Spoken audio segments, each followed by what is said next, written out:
Bismillahirrahmanirrahim. Saya mohon izin nanti jadi kadang duduk kayak ada ya. Tadinya pengen duduk aja tapi nggak enak masa sama Ustadz kalah. Dan Bismillahirrahmanirrahim. Uhayyikum bi tahiyyatil Islam. Assalamualaikum warahmatullahi wabarakatuh.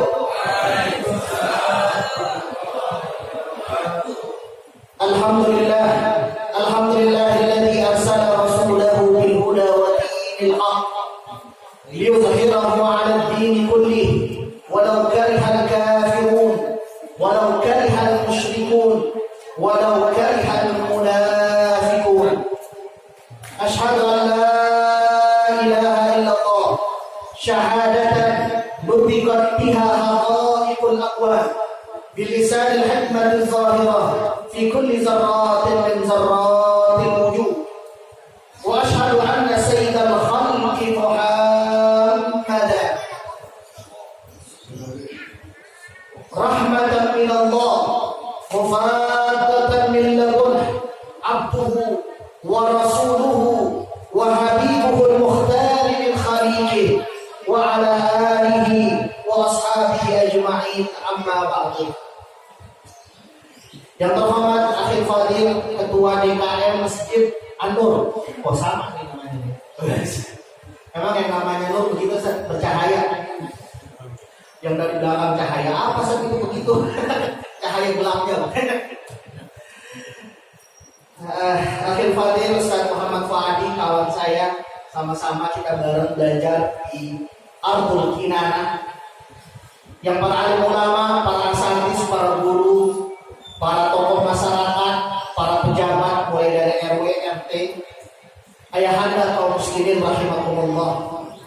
Inilah syukur kita bahwa hari ini kita bisa berada walaupun di tengah keterbatasan yang kita hadapi sekarang ini. Pandemi ini mengajarkan kepada kita bahwa sesungguhnya Islam itu sudah mempersiapkan bahkan dari hal sekecil apapun. Kita bisa melihat seandainya hari ini kita tidak bisa bersalaman sekalipun, inti dari salaman itu ialah hadirnya mahabbah, hadirnya kecintaan, dan yang lebih terpenting hadirnya doa dari salaman tersebut. Ini yang harusnya dipahami, bahwa agama bukan hanya sekedar rutinitas, namun dia ialah ruh dalam kehidupan. Makanya kita diajarkan hari ini bahwa Islam sudah mengatur bahkan sampai dalam keadaan sesulit apapun Islam sudah mengatur. Kalau seandainya kita tak mampu untuk berwudu maka bertayamum, Islam sudah menyampaikan. Kalau kita tidak mampu untuk sholat berdiri maka duduk. Kalau tidak mampu untuk duduk maka terbentak. Sampai hal sekecil apapun Islam sudah mengaturnya. Islam sudah menyampaikan kepada kita. Permasalahannya mau atau tidak kita belajar dan memahami Islam ini semua.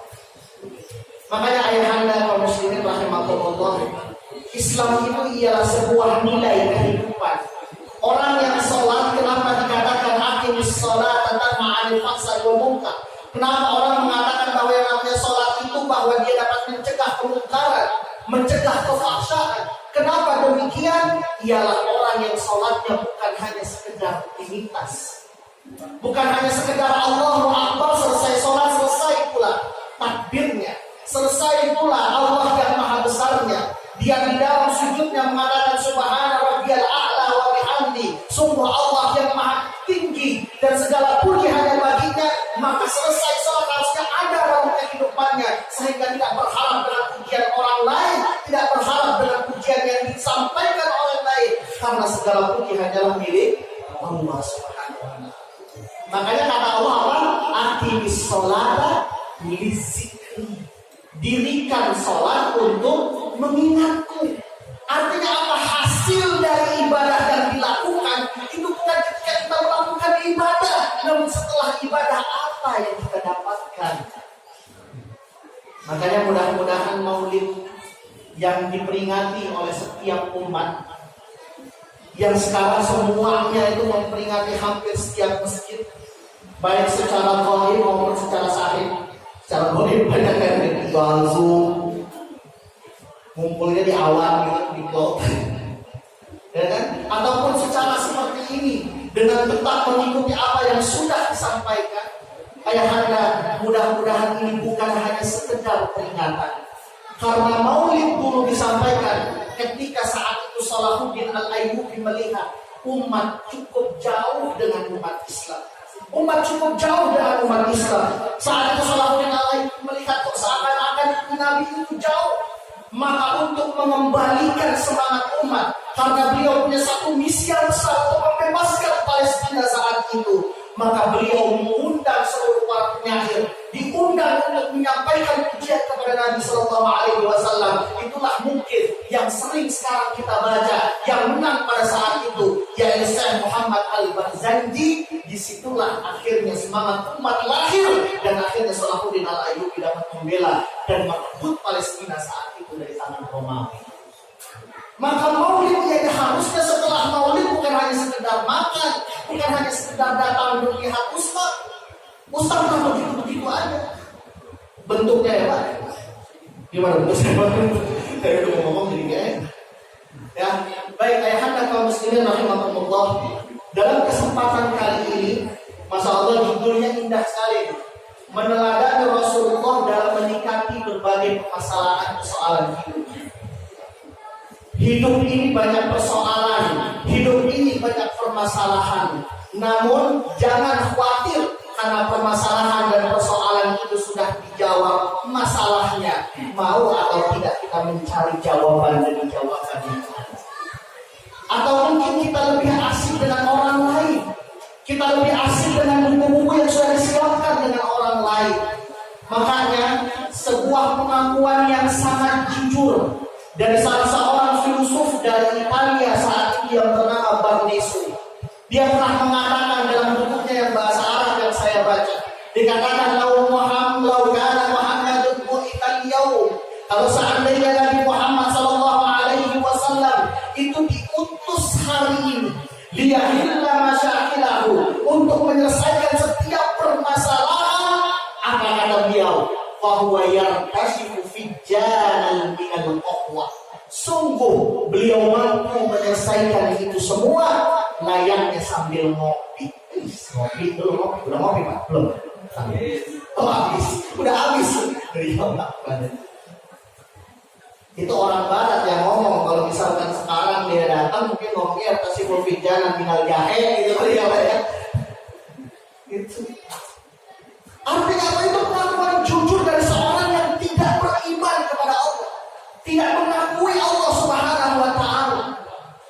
Dan bahkan ayahanda, saking istimewanya seorang Muhammad ibnu Abdullah, Imam Ahmad dalam Al-Mustadrak, Nabi Sallallahu Alaihi Wasallam pernah mengatakan, ini maktubun khataman nabiyyin wa inna adana mujadilun baina qilati. Sesungguhnya aku sudah tertulis sebagai Nabi akhir zaman. Bahkan ketika Nabiullah Adam itu baru diciptakan. Loh, pertanyaannya kok bisa? Nabi itu kan ribuan tahun ya. Nabi Muhammad ke Nabi Isa itu sekitar 500, Nabi Isa ke Nabi Musa itu sekitar ribuan tahun. Apalagi ke Nabi Adam kok baru hadir di 571 Masehi itu. Bagaimana itu bisa ada? Ternyata yang ada ialah desain seorang Muhammad sudah diciptakan bahkan ketika Nabi Adam masih dalam penciptaan. Mungkin tidak kita buat desain? Mungkin. Ayah anda kalau membuat kandang kambing mungkin nggak buat desain dulu. Oh kandang kambing ya? Misalkan membuat istana kira-kira berapa tahun tuh desain udah disiapin? Tahun kan? Kalau kandang kambing mungkin sebentar. Tapi kalau istana itu dipisahin dulu. Artinya apa? Rasul Sallallahu Alaihi Wasallam itu diciptakan desainnya bahkan ketika Nabi Adam belum diciptakan. Maka wajar ayahanda sekalian kaum muslimin rahimakumullah, ketika Nabiullah Adam alaihissalam itu diminta keluar dari surga. Saya selalu membahasakan diminta keluar dari surga karena saya nggak pernah membahasakan Nabiullah Adam diusir dari surga. Nabiullah Adam itu diminta keluar karena nanti pun juga Nabiullah Adam akan diminta untuk bisa menjadi khalifah di muka bumi ini. Artinya kejadian Nabiullah Adam memakan sebuah buah berdasar rayuan dan seorang Hawa itu merupakan sebuah cara Allah untuk menunjukkan kepada Nabiullah Adam akan ada satu musuh yang sudah dengan jelas mengambil baju Allah, yaitu dengan kesombongannya. Dialah yang bernama Syaitan. Innahu lakum, sesungguhnya wahai Adam bagimu dia itu aduun, musuh yang sangat nyata. Ini yang ingin disampaikan oleh Adam. Makanya saya membacakan diminta keluar dari surganya Allah. Di situ Nabiullah Adam alaihissalam terus mohon ampun kepada Allah Subhanahu wa taala atas kekhilafan yang dia lakukan. Terus as'aluka ya Rabb, terus Allah tidak menggubris sama sekali. Dalam Al-Qur'an dikatakan demikian. Allah tidak menggubris sama sekali. Bahkan sampai pada akhirnya Nabiullah Adam mengatakan ya Rabb, as'aluka bihaqqi Muhammadin an taghfirli. Wahai Allah, aku memohon dengan haknya Muhammad, untuk mengampunkan aku. Allah menyampaikan kepada Nabi sallallahu alaihi wasallam, ya Adam, kaifa arafta Muhammadan wa lam akhluqhu? Ya Adam, bagaimana engkau mengetahui Nabi Muhammad padahal aku belum menciptakannya? Aku belum menciptakannya sama sekali. Kau sudah tahu. Apa kata Nabi Adam? Lama nafakhta ruhi, ketika engkau tiupkan ruhku. Wa khalaqtani bi quwwati, dan engkau ciptakan aku dengan kekuatanmu, dengan caramu. Rafa'tu ra'si, aku mengangkat kepalaku. Wa ra'aitu ala qawaimil 'arsy, dan saat itu aku melihat di seantero ars tertulis maktubun la ilaha illallah Muhammadur Rasulullah. Tiada Tuhan selain Allah dan Nabi Muhammad utusan Allah Subhanahu wa taala. Istimewa seorang Muhammad ibnu Abdullah ya. Makanya ketika kita berbicara tentang Muhammad, dialah Rasul yang mulia, bukan hanya dimuliakan oleh makhluk, bahkan langsung dimuliakan oleh Allah Subhanahu wa taala. Itulah yang kita sampaikan, satu-satunya Nabi yang langsung disampaikan, assalamu alayka ayyuhan nabiyyu wa rahmatullahi wa barakatuh. Salam bagi engkau wahai Nabi, dan rahmat Allah itu berada di sana semua. Itu kan yang kita abadikan dalam tasyahud kita saat ini. Cintanya Allah Subhanahu wa taala kepada Nabi itu lebih daripada cintanya kepada makhluknya yang lain. Makanya ketika kita ingin meneladani Rasul sallallahu alaihi wasallam, jawabannya sudah cukup jelas. Kembalilah kepada bagaimana Nabi sallallahu alaihi wasallam menjalani kehidupan ini. Ayahanda kaum muslimin rahimakumullah, ketika kita berbicara Nabi Muhammad sallallahu alaihi wasallam, mudah saja sebetulnya. Nabi itu diutus tidak lain dan tidak bukan hanya satu misinya, utammima makarimal akhlak, untuk menyempurnakan akhlak. Kenapa saya sampaikan dulu, Pak? Ini anak-anak kita mungkin hafal ya. Ya, hafal nggak? Hafal nggak? Bingung ya. Sifat Nabi ada berapa saja? Ayo, udah lama nggak sekolah berarti ya. Udah lama nggak sekolah. 4 sifat Nabi yang terkenal apa dia? Siddiq, amanah, tabligh, fatonah. 4 hal ini memang hal yang sederhana, namun inilah inti dari setiap kehidupan. Karena dari 4 hal inilah kehidupan ini bisa berjalan. Dari 4 hal inilah yang membedakan kehadiran Nabi dan sebelum kehadiran Nabi Sallallahu Alaihi Wasallam. Pintar itu bukannya sesuatu yang mutlak setiap kalau dia tidak memiliki akhlak. Makanya para ulama sering mengistilahkan al-akhlak qabla al-ilm. Akhlak itu sebelum ilmu. Almarhum Kiai Hasyim Hamdi Muzaki sering mengatakan ilmu itu harus diikuti dengan mas'uliyatil ilm. dengan tanggung jawab terhadap ilmu. Pak, tahu ilmunya kalau korupsi itu dosa? Tahu nggak Pak? Oh, nggak dijawab. Nggak dijawab, aku bukan ragu-ragu. Tahu kan? Korupsi itu dosa. Berbohong itu dosa. Hasilnya orang yang berbohong, hatinya jadi tidak tenang. Hatinya jadi tidak tenang, kemana-mana ngapa-ngapain susah. Bikinnya panik. Setelah panik, melakukan kejahatan yang selanjutnya. Kita tahu teorisnya, namun sayangnya ilmu yang kita dapatkan belum kita sertai dengan mas'uliyatin ilmu, tanggung jawab kita terhadap ilmu tersebut. Teorinya ala bidzikrillah tatmainnul qulub, dengan mengingat Allah akan menenangkan hati. Namun sayangnya Allahu Akbarnya kita, alhamdulillahnya kita baru sebatas hanya sekedar lisan, belum nyampai ke hati, sehingga setelah zikir bukan makin tenang, malah makin pusing. Ya Pak? Maka ikuti ilmu dengan mas'uliyatil ilm. Maka Nabi itu terkenal dengan siddiq, dia itu jujur. Dengan kejujurannya itulah bahkan akhirnya bisa dilihat seorang tujar, seorang pedagang wanita yang kaya raya, seorang Khadijah berani untuk langsung melamar Nabi. Jadi kalau sekarang ada yang bilang cewek boleh melamar gitu ya Pak, dulu tuh Khadijah melalui pamannya yang meminta Nabi untuk menjadi suaminya. Umur beliau baru 25 tahun. Dan sehingga Khadijah ialah saudara yang sangat besar. Apa yang dia lihat? Kejujuran seorang Muhammad ibnu Abdillah di umurnya yang ke-12 tahun ketika pamannya mengajak untuk berniaga saat itu di Hijaz yang sekarang menjadi Madinah. Kejujuran. Dan itu intinya. Makanya seorang Muhammad ibnu Abdillah itu selalu menyampaikan kata-katanya itu baik. Kata-katanya itu sangat begitu indah.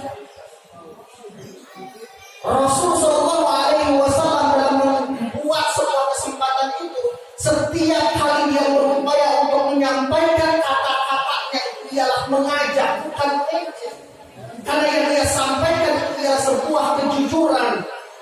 Apa kata Nabi? Man kana yu'minu billahi falyaqul khairan aw liyasmut. Siapa saja yang beriman kepada Allah dan juga hari akhir, maka katakanlah yang baik atau tidak. Maka Nabi tidak pernah keluar dari mulutnya sesuatu yang menghina orang lain. Makanya saya selalu sampaikan tadi, Al-Mukarram dan Muhammad telah menyampaikan, kalau ada ulama yang menyampaikan dia ngomong kiai, namun isinya mengejek orang lain, isinya merendahkan orang lain, yakin Nabi mana yang dia kira? Tidak ada. Nabi menyampaikan dengan begitu indahnya dan begitu sederhana. Amanah. Lihat, amanah ini ialah cara yang dimiliki oleh Nabi untuk menjalankan dengan baik. Ketika beliau diminta untuk mengembala kambing, maka beliau mengembala dengan sangat jujurnya. Ketika beliau diamanatkan saat itu, tanpa sengaja saat itu, Rasul Shallallahu Alaihi Wasallam hadir ke kota Mekah. Yang saat itu Rasul itu tinggal di daerah Ubais. Kalau sekarang tuh Hilton dan yang lainnya, ya, beliau hadir dari situ ke Masjidil Haram. Tiba-tiba saat itu terjadi sebuah perjanjian yang kalau tanpa perjanjian itu hampir terjadi bunuh-bunuhan antara para pemuka Quraisy saat itu dalam meletakkan Hajar Aswad. Apa yang dilakukan Nabi simpel, amanah. Artinya kalau seandainya dahulu orang, ayo diplomasi kita yang baik, ayo bagaimana kita melobi. Nabi sudah melakukan diplomasi sehingga perpecahan itu tidak jadi. Itu misi perdamaian yang sangat nyata saat itu. Apa yang dilakukan Nabi? Beliau coba bentangkan sorbannya, beliau taruh Hajar Aswad di tengahnya, beliau minta seluruh para pemimpin kafir itu untuk membawanya dari ujung-ujung sorban tersebut. Itu amanah. Makanya amanah ini pun juga juga harus diberikan kepada ahlinya. Bapak-bapak, ayahanda kaum muslimin rahimakumullah. Kalau seandainya amanah, ada orang yang berupaya melaksanakan amanah namun bukan ahlinya, maka yang terjadi ialah kerusakan. Bisa bayangkan kalau seandainya misalkan saya yang biasa mungkin baca, yang biasa ngajar, yang biasa belajar, disuruh benerin mobil, kira-kira bisa apa? Setrum dia, setrum. Ya kan? Orang bukan tukang kayu disuruh motong kayu, kira-kira bisa kita kayak gimana? Itu bergetar. Antu amanah tidak ahlinya. Maka Nabi mengetahui sebelum dia mendapatkan amanah, dia belajar dulu dengan pamannya bagaimana berdagang, bagaimana untuk melanjutkan itu. Setelah itu dia melakukan amanah itu dengan baik. Fatonah, Nabi ialah seorang yang tidak pernah berhenti untuk belajar. Makanya pertama kali yang disampaikan oleh Allah Subhanahu wa taala melalui malaikat Jibril untuk memberikan sebuah kelayakan bagi seorang nabi akhir zaman, apa yang dikatakan? Iqra, bacalah Muhammad. Iqra, Nabi berulang kali katakan ma ana biqari, aku nggak bisa baca, aku nggak bisa baca. Ketelah dia ketemu dengan satu makhluk yang putih bersih tanpa dia pernah ketemu sebelumnya, seorang malaikat Jibril, dikatakan Iqra ma ana biqari, aku nggak bisa baca. Akhirnya Jibril mengatakan Iqra bismi rabbikal ladzi khalaq, bacalah dan mohon pertolongan Allah agar kalian dan kaum mampu untuk membaca setiap permasalahan kehidupan. Makanya subhanallah ayahanda kaum muslimin rahimakumullah, ketika kita berbicara tentang Nabi, maka di dalam dirinya itu sungguh rasa ingin belajarnya terus. Bahkan di akhir hayatnya pun beliau ingin terus belajar untuk mendapatkan ilmu Allah Subhanahu wa taala. Dan terakhir, Nabi selalu hikmah tabligh, menyampaikan tablighnya.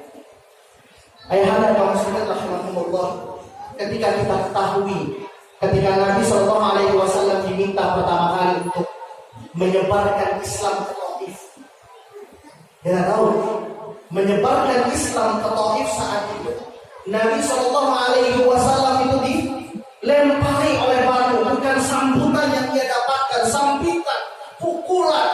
Ibnu Hisham mengatakan giginya sampai patah, lututnya sampai terluka untuk melindungi Nabi. Namun lihat upaya dakwah yang terus disampaikan oleh Nabi Shallallahu Alaihi Wasallam. Apa yang dilakukan oleh Nabi ketika saat itu seorang Utbah dan Syaibah bin Rabi'ah, pemimpin kaum kafir Quraisy saat itu, dia melihat Nabi Muhammad itu istilahnya meneduh dari lemparan-lemparan orang, dan bukan hanya orang dewasa yang melemparkan Nabi, anak-anak itu melempari juga, bahkan anak-anak melempari Nabi SAW. Ketika Nabi teduh, apakah beliau diam untuk menyampaikan agama? Tidak. Ketika saat itu Utbah dan Rabi'ah mengirim adas salah seorang pesuruh ataupun budak dari Utbah dan Syaibah bin Rabi'ah, ketika dikasih anggur kepada Nabi Sallallahu Alaihi Wasallam, Nabi mengatakan, "Aina anta ya Rijal?" Dari mana engkau wahai Rijal? Dia bilang, aku berasal dari Livia. Livia itu daerah di daerah Irak. Aku berasal dari Livia. Apa kata Nabi Sallallahu Alaihi Wasallam? Oh, engkau berasal dari Livia di Irak. Engkau berasal dari Livia di Irak. Anta min qaryatin Yusuf bin Makkah. Berarti engkau dari sebuah kota yang dimana hadir seorang yang bernama Yusuf bin Makkah, salah seorang ulama yang sangat dikembali saat itu. Apa kata Nabi? Fa'annahu rasulun wa ana rasulun. Sungguh Yusuf bin Makkah itu ialah seorang utusan Allah dan aku pun utusan Allah Subhanahu wa taala. Lihat, di tengah-tengah Nabi Shallallahu Alaihi Wasallam sudah dilempari seperti itu. Dia tidak berhasil dakwah di tengah ribuan orang, namun satu orang Nabi tetap menyampaikan dakwahnya, dan saat itu Anas langsung masuk Islam dan mengucapkan la ilaha illallah Muhammadur Rasulullah. Makanya indah sekali Nabi Muhammad Shallallahu Alaihi Wasallam. Nggak habis kita membicarakan. Nah makanya sebagaimana sering disampaikan, ketika kita ingin tahu lebih banyak tentang akhlaknya Nabi Shallallahu Alaihi Wasallam, karena hulul Quran. Akhlak Nabi itu simple, semuanya sudah tertulis dan termaktub di dalam Al-Quranul Karim. Izin dulu ya.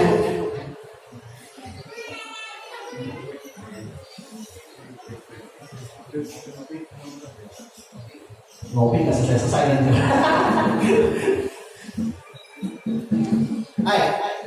Nah, sekarang pertanyaannya, karena begitu spesialnya Nabi Muhammad SAW, bagaimana kita bisa meneladani Nabi SAW? Saya ingin menyampaikan kenapa kita harus cinta kepada Nabi SAW. Beliau ini sangat spesial. Tadi saya sampaikan di dalam Al-Mustafa. Namun di dalam Al-Quranul Karim pun Nabi jauh sebelum beliau dilahirkan pun sudah didoakan oleh 3 orang Nabi dan Rasul Allah Subhanahu wa Ta'ala.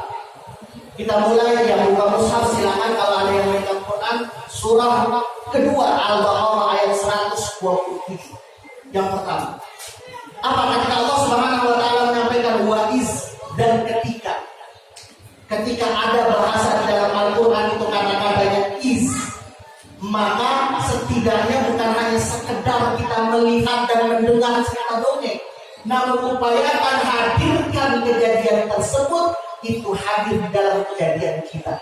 Itu ketika ada bahasa Quran wa iz yarfa'u Ibrahimul qawa'ida minal baiti wa Ismail, dan ketika Nabiullah Ibrahim dan Ismail meninggikan Ka'bah. Siapa yang bangun Ka'bah? Nabi? Ada jawaban lain? Kita follow di tempat. Ada jawaban lain? Nabi Ibrahim yang lain? Ismail. Terus yang lain? Satu keluarga. Allahu a'lam. Itu jawaban termudah yang gampang ya. Nah, Nabi Ibrahim tidak pernah membangun Ka'bah. Lihat dari ayat tadi. Kalau misalkan Nabi Ibrahim ataupun keluarganya membangun Ka'bah, maka ayat tadi wa'iz yang benar. Nah, satu adi nanti mungkin nggak salah ya kan? Dan ketika membangun Ka'bah, namun ayat itu mengatakan wa'iz yarfa'u Ibrahimul qawa'id, dan ketika Nabi Ibrahim meninggikan bangunan Ka'bah dan juga Nabiullah Ismail. Jadi Nabi Ibrahim itu meninggikan bangunan itu sudah ada, karena Ka'bah itu sempat sudah terhilang ketika banjir bandang Nabi Nuh alaihissalam itu terhampas. Nabi Ibrahim diminta hanya mendirikan. Nah, itu kan pembahasan kita. Nah, ketika kita setelah mereka semua mendirikan Ka'bah dan mengatakan kepada Allah, terimalah ini semua, apa doa selanjutnya di dalam 129 yang Allah Subhanahu wa Ta'ala menyampaikan? 2 orang Nabi berdoa kepada Allah Subhanahu wa Ta'ala. Rabbana, wahai Tuhan kami, wa ba'ath fihim, kirimlah kepada kami rasulan, seorang utusan, yatlu alaihim ayatika, yang dimana dia membacakan ayat-ayatmu, yu'allimuhumul kitab, dan mengajarkan kepada engkau Alkitab. Kitab artinya buku, masuk alif lam di sana berarti ada buku tertentu. Ulama tafsir sepakat yang dimaksud ialah Al-Quran. Yu'allimuhumul kitab wal hikmah, dan hikmah wa yuzakkihim, dan kau bersihkan hatinya. Rasulan di situ artinya seorang Muhammad ibnu Abdullah. Lihat, ribuan tahun sebelum Nabi Sallallahu Alaihi Wasallam hadir, Nabi Ibrahim sudah berdoa untuk agar diutus dari keturunan dia seorang Nabi akhir zaman. Istimewa seorang Muhammad bin Abdullah. Makanya kalau kita berbicara tentang Muhammad bin Abdullah, maka sangat istimewa, benar-benar sangat istimewa beliau ini. Jauh daripada itu. Nah, makanya ketika kita berbicara itu semua, nama Muhammad dan nama Ahmad setidaknya ada 4 kali dalam Al-Quran. Nah, makna dari Muhammad dan Ahmad ini itu bukan hanya sekedar nama zat, namun itu dia ialah nama sifat. Dia bukan nama zat, nama sifat. Bedanya nama sifat, nama zat. Misalkan saya bilang Anofu Adi, Anofu Adi ganteng, sifatnya ganteng, Anofu Adi zat. Apa kayak zat? Gitu ya. Artinya apa? Sifatnya itu ialah Muhammad yang berarti dan bermakna Mahmud, artinya sangat terpuji. Betapa tidak terpujinya Nabi Sallallahu Alaihi Wasallam. Kita kembali lagi di kisah yang Taif itu. Kita kembali kepada kisah yang Taif. Nabi Sallallahu Alaihi Wasallam benar-benar merasakan apa yang dirasakan oleh umatnya. Nabi SAW benar-benar merasakan apa yang dirasakan oleh umatnya. Apa kata Nabi SAW ketika habis-habisan dia dilempari, ketika saat itu malaikat Jibril dan akhirnya datang kepada Nabi, ya Muhammad, munjadaka ila sama, angkat tanganmu ke langit, insya Allah khasaftu alaihim al-quwwah. Kalau kau mau wahai Muhammad, akan kuberikan ketakutan kepada para penduduk Taif. Insya Allah khasaftu alaihim al-jibal. Kalau kau mau wahai Muhammad, akan kurembuk gunung Taif dan aku akan timpakan ke penduduk Taif saat itu. Apa kata Nabi? Lah, jangan, nggak usah, udahlah bahasa sekarang. Apa kata Nabi? La Allah yuharija zurriyatahum ayyakuna la ilaha illallah Muhammadur Rasulullah, agar nanti kami yakin dan percaya akan keluar dari anak cucu penduduk Taif itu ialah mereka yang mengatakan la ilaha illallah, tiada Tuhan selain Allah, dan Nabi Muhammad utusan Allah Subhanahu wa ta'ala. Lihat betapa mulianya seorang Nabi. Itu kalau terjadi sama kita kira-kira gimana ya? Habis digebukin, digebukin, kira-kira orang yang ngebales salah kira-kira mau diapain? Wah, dia makin gebukin lagi gitu. Tapi Nabi lihat, habislah mampu beliau. Nabi enggak seperti itu sama sekali. Itulah kemuliaan seorang Muhammad, dan itulah akhlak dari seorang Muhammad bin Abdullah. Itulah akhlak seorang Muhammad bin Abdullah. Makanya di tengah sulit tadi ketika Nabi sedang bersandar tadi di kebun itu, apa? Lihat doa yang disampaikan oleh Nabi. Ilahi, wahai Allah, ilahan sakiluni. Ya Allah, dari keberatan atau siksaan apa lagi yang akan kau berikan kepadaku? Amila ba'id tu'limuni atau dari tempat yang lebih jauh lagi nanti aku akan disiksa. Amila qarib yu'zini, atau tempat yang dekat dari tempat ini nanti aku akan disiksa. Apa kata Nabi? Wa ana radin ma dumta tarda alayya wa lam taqdam alayya. Selama engkau ridho ya Allah dan engkau tidak marah kepada Muhammad bin Abdullah. Maka berbicara tentang akhlak Nabi, makanya wajar istilah yang dinisbatkan kepada Nabi Sallallahu Alaihi Wasallam itu Muhammad Mahmud, terpuji. 3 kali disebutkan dalam Al-Quran, itu maknanya. Bukan hanya sekedar Muhammad artinya. Ya, secara zat dia bernama Muhammad dan lahir dari seorang ayah yang bernama Abdullah dan yang lainnya. Sampai nanti ke Nabiullah Ismail bin Qusay bin Matnan Butrika, Ilyas, sampai kepada Nabiullah Adam dan yang lainnya. Namun Nabi Sallallahu Alaihi Wasallam memiliki sebuah sifat yang dinamakan dengan Muhammad, artinya Mahmud, terpuji. Kita lihat di keadaan sulit sekalipun dia tetap bisa menerima itu. Ayahanda muslimin rahimahullah. Nah, itulah makanya yang sangat dicintai oleh semua orang.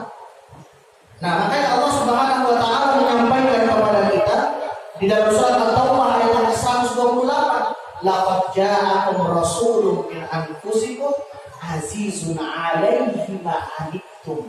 Sungguh kenikmatan datang sebuah utusan kepadamu. Wahai kaum, datang seorang utusan kepadamu. Ja'akum rasulun min anfusikum, dari kalanganmu sendiri, dari golongan Nabi, dari keturunan Nabiullah Ibrahim alaihi salam. Azizun alaihi ma anittum. Dia merasakan derita yang kalian rasakan. Azizun alaihi ma anittum. Nabi bisa merasakan, biarin aku sekarang ini ditimpa, sekarang aku dipukul, sekarang aku dicemooh oleh anak-anak, biarin, karena aku yakin nanti umatku pasti akan lahir. Dan sekarang kota Taif menjadi 100%. Itu ialah umat Islam. Taif 100% Islam. Ini cara Nabi SAW. Makanya dia itu azizun alaihi ma anittum. Dia merasakan penderitaan kita. Sudah segitunya Nabi merasakan penderitaan kita. Kita nggak mau untuk bisa mencintai Nabi. Harus bukti apalagi untuk mencintai Nabi Sallallahu Alaihi Wasallam. Ayat kata kaum muslimin. Azizun alaihi ma anittum. Contoh yang lain misalkan dari hadis riwayat Ibnu Majah misalnya, dari Jabir radhiyallahu anhu di nomor hadis yang ke-3221, dari sahabat Jabir radhiyallahu anhu, Nabi sallallahu alaihi wasallam, kana Rasulullah sallallahu alaihi wasallam hina yazbah, ketika Rasul sallallahu alaihi wasallam ketika berkurban, ayahanda ketika berkurban, summa aqbala al-qiblah, setelah itu menghadapkan kurbannya ke hadapan kiblat, beliau mengatakan ketika disembelih, hada min Muhammadin, ini untukmu ya Allah, dari Nabi Muhammad sallallahu alaihi wasallam. Yang kedua, hada min ali Muhammadin, ini dari keluarga Nabi sallallahu alaihi wasallam. Dan ini yang terpenting, yang terakhir amal dikatakan oleh Nabi, hada min ummati sayyidina Muhammadin sallallahu alaihi wasallam. Ini dari umat Nabi Muhammad sallallahu alaihi wasallam. Ayahanda Nabi tahu mungkin nanti ada di antara kita yang mungkin belum mampu berkurban, maka Nabi merasakan itu semua. Akhirnya Nabi mengorbankan itu semua. Lihat bagaimana Nabi sallallahu alaihi wasallam azizun alaihi ma anittum. Dia merasakan benar-benar. Dan bukan hanya itu, harisun alaikum. Dia pun juga menjadi penjaga bagi kalian. Kita jauh belum berada di dekat dengan Nabi sallallahu alaihi wasallam, jauh kita berada. Namun Nabi sudah memikirkan itu, bahkan Nabi sudah mengorbankan untuk kita semua. Kalau kita tidak mampu, Nabi sudah mengorbankan itu. Itu cintanya Nabi sallallahu alaihi wasallam sama kita. Terus bagaimana? Alasan apa lagi yang membuat kita untuk tidak melaksanakan sunnahnya, untuk tidak dapat mengikuti apa yang sudah beliau gariskan pada Al-Quran dan sunnah Nabi sallallahu alaihi wasallam. Beliau azizun alaihi ma anittum. Dan beliau terkenal wa bil mu'minina raufur rahim, dan terhadap orang-orang yang beriman sangat berkasih sayang. Sayang sekali Nabi sallallahu alaihi wasallam. Nah, mohon maaf, sifat yang sangat kasih sayang ini pun ternyata hadir pada Nabiullah Isa alaihi salam. Masya Allah, Nabiullah Isa, Allah beri keutamaan yang sangat besar. Beliau bisa menyembuhkan. Kalau ada Nabiullah Isa mungkin hari itu selesai ya. Gak ada pandemi 2 hari selesai ya. Beliau apa? Masih, karena terkenal dengan masih asal kata dari masaha, menyentuh. Orang ada kolera disentuh sembuh. Orang buta disentuh oleh Nabi Isa sembuh. Itu Nabi Isa alaihissalam. Bahkan mohon maaf, salah satu mukjizat beliau ketika diminta untuk membangunkan orang yang sudah meninggal, beliau berkata dengan izin Allah. Alhamdulillah, bisa itu. Hadir kembali orang yang sudah meninggal. Dokter gak laku lah saat itu kalau Nabi Isa. Maka dibilang masih Isa bin Maryam, masih Isa bin Maryam. Nah, sayangnya beliau itu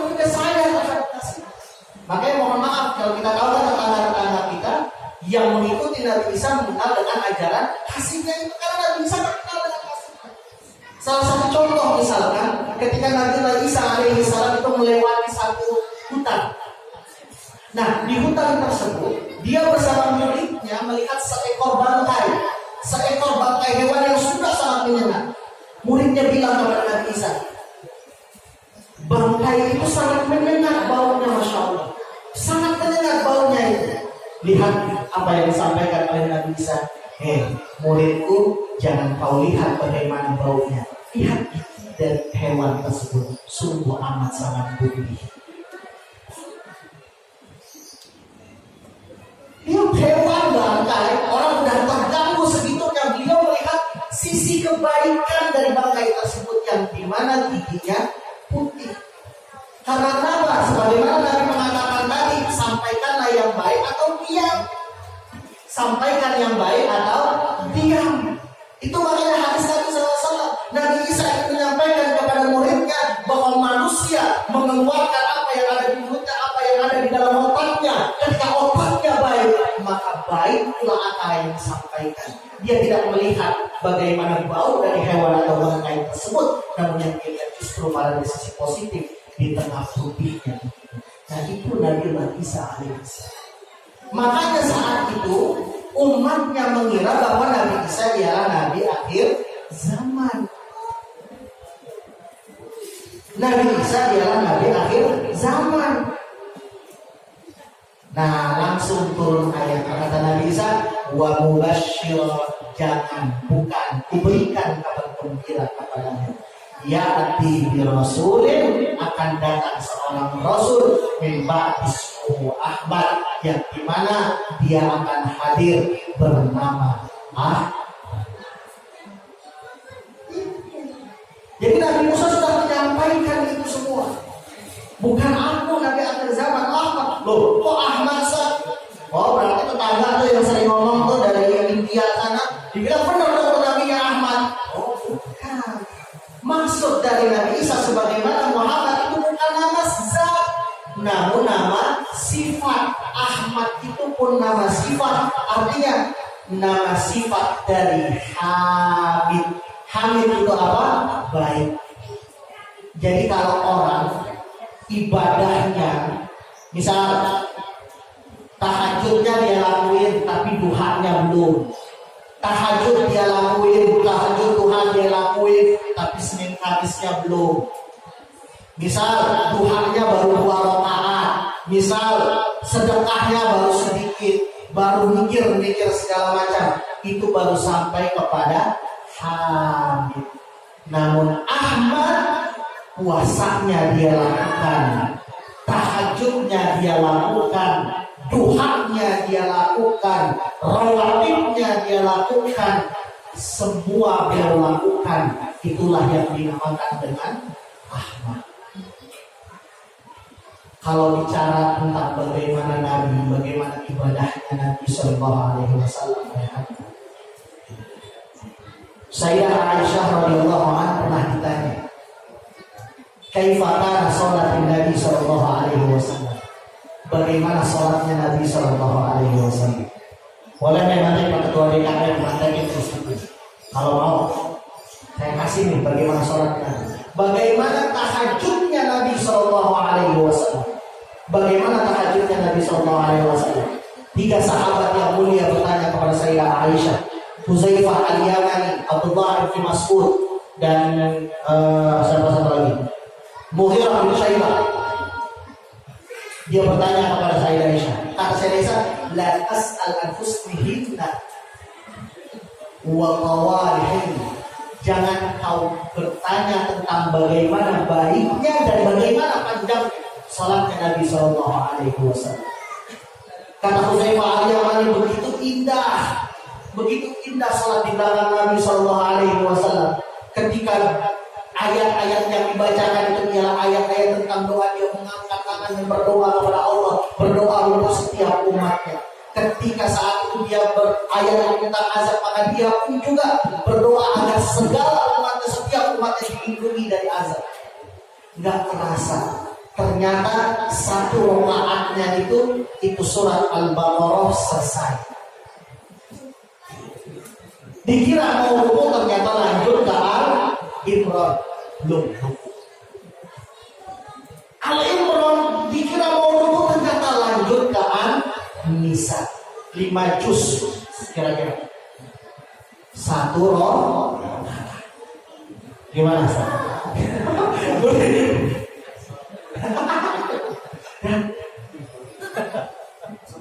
Tahajudnya Nabi itu, jujur 3 sahabat mulia saat itu apa? Beliau datang lagi setelahnya, beliau tidak datang lagi setelahnya. Bukan saat itu karena Abdullah bin Mas'ud mengatakan dia khawatir karena dia selalu mengira dan tidak khusyuk karena selalu mengira ingin. Orang dipraktekin nanti Ramadan. Mulai mikir kalau tidak saat ngomong itu Ramadan cuma 2 orang yang bisa. Imam sama yang Bilal ngerjain hari.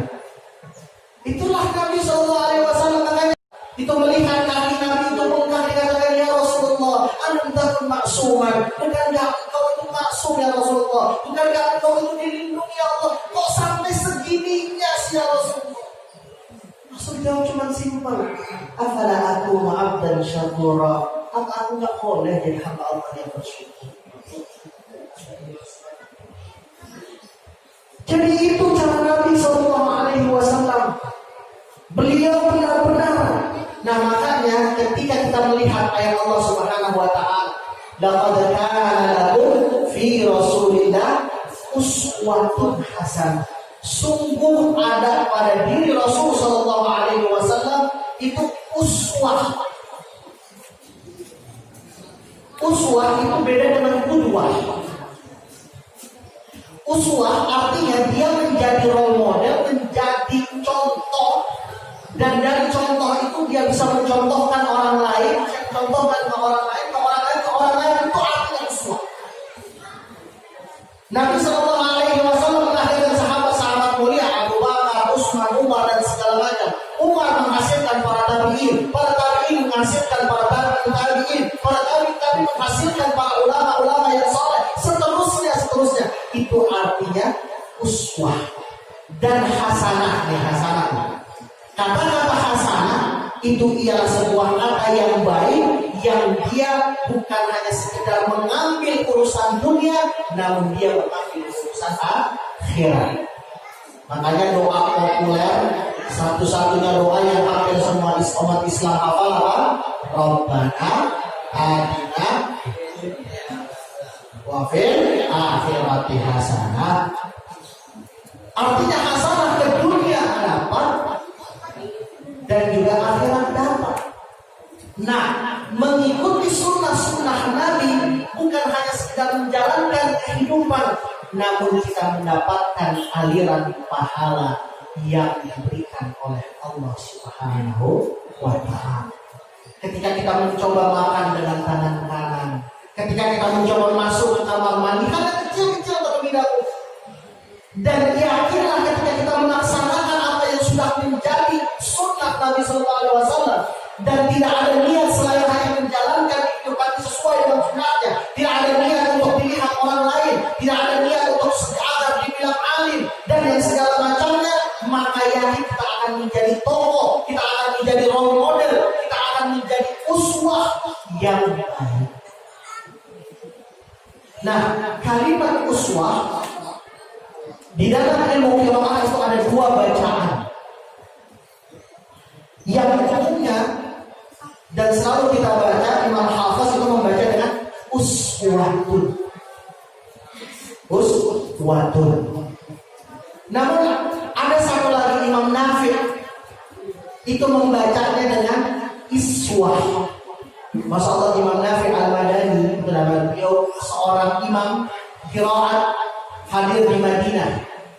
Masya Allah, Allah takdirkan dia dari beberapa tahun, setelah beberapa tahun menjalankan kehidupan, Allah butakan mataku saking banyaknya membaca buku.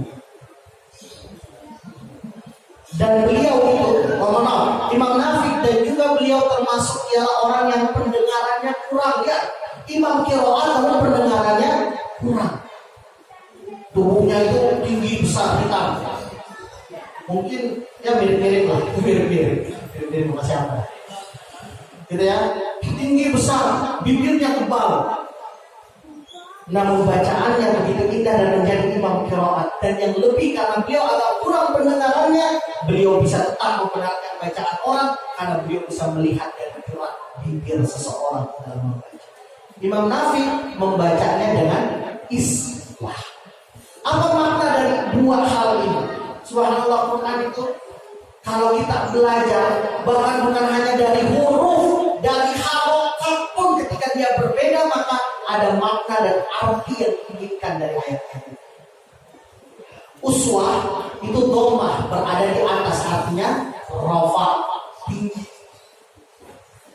Sedangkan iswah itu di bawah ya Pak. Artinya dalam bahasa Arab harokatnya namanya kasrah. Kasrah ketika dia di bawah dalam bahasa Arab dinamakan dengan hafal, artinya tipis, rendah. Kan gitu ya kan? Gak ada tahu kan? Pasti tipis. Sedangkan rafa itu di atas. Doma, arti doma itu kumpul semua itu di mulut, maka jadi dia dan uswah. Apa maknanya?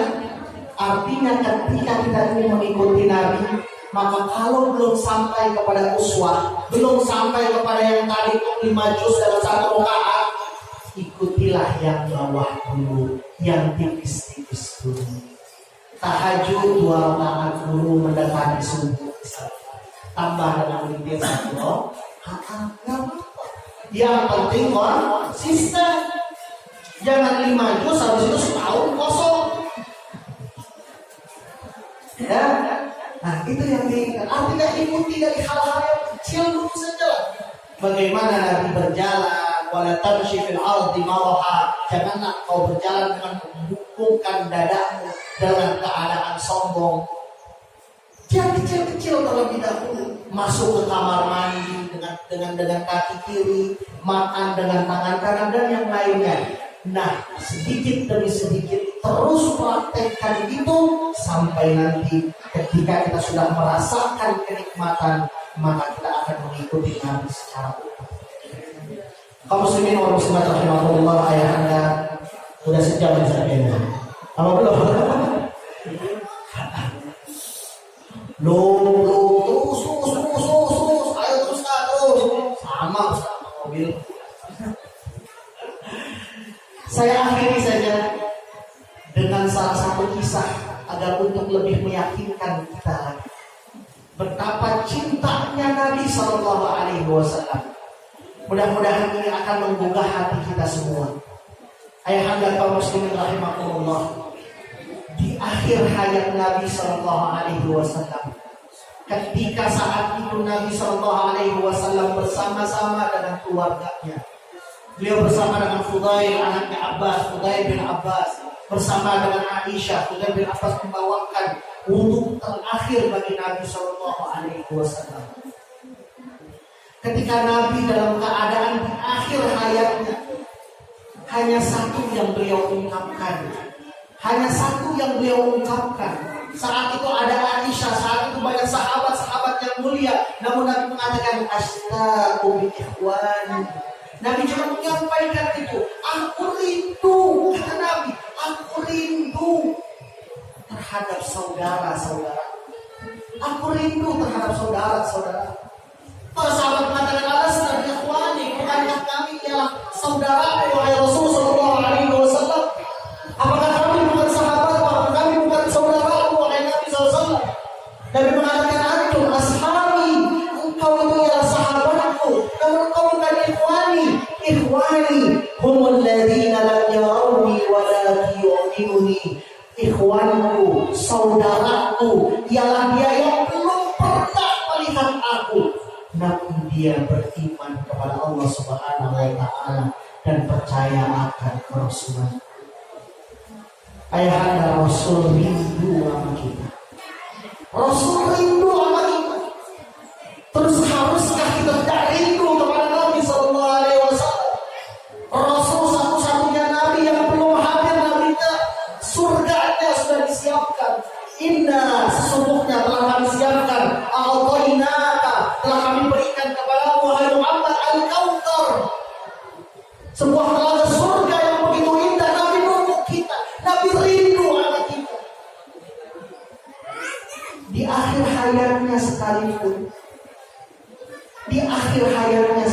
ayahanda, ketika saat itu malaikat sudah mulai hadir, dan saat itulah hadir bagaimana firman Allah Subhanahu wa taala, kullu nafsin dha'iqatul maut, setiap yang bernyawa pasti akan merasakan namanya sakaratul maut. Nabi merasakan itu, saking tidak kuatnya malaikat saat itu berpaling mukanya. Jibril berpaling, katanya Nabi, kenapa kau berpaling wahai Jibril? Aku tidak kuat merasakan ini ya Rasulullah, melihat engkau itu adalah sakaratul maut. Dan Nabi mengatakan, iya sakit sekali sakaratul maut ini. Dan lihat apa yang disampaikan oleh Nabi ayahanda, wahai Allah, jika engkau berkenan wahai Allah, tolong timpakan sakaratul maut ini kepadaku sekarang, biar umatku tidak merasakan sakaratul maut nanti. Allahumma salli ala Muhammad, Allahumma salli ala Muhammad, Allahumma salli ala Muhammad. Ayahanda Nabi belum pernah ketemu kita, Nabi gak pernah melihat kita. Namun dia azizun alaihi ma'anittum, dia merasakan bagaimana penderitaan umatnya sampai sakaratul maut. Di tengah mautnya ini diambil nyawanya, Nabi tetap memikirkan kita sebagai umatnya. Alasan apa lagi kita untuk tidak mencintai Nabi Sallallahu Alaihi Wasallam? Alasan apa lagi ayahanda kaum muslimin rahimahullah? Sampai yang disebut pun di tengah banyak sekali Nabi mengatakan Aisyah, Fatimah, mana Umar, mana Abu Bakar, tidak dipikirkan kita. Nabi rindu. Makanya Masya Allah, ketika kita bicara tentang sahabat Nabi, bagaimana mencintai Nabi Sallallahu Alaihi Wasallam, subhanallah, tanpa berpikir. Ketika Umar ditanya kepada Nabi, apakah engkau mencintai aku? Karena Umar, aku mencintai setelah diriku. Oh benar wahai Umar, apakah engkau beriman? Akhirnya hadis turun hadis Sallallahu Alaihi Wasallam, maka ketika engkau mencintai Allah, maka hendaklah engkau mencintai Allah dan Rasulnya lebih dari dirimu sendiri ataupun keluarga.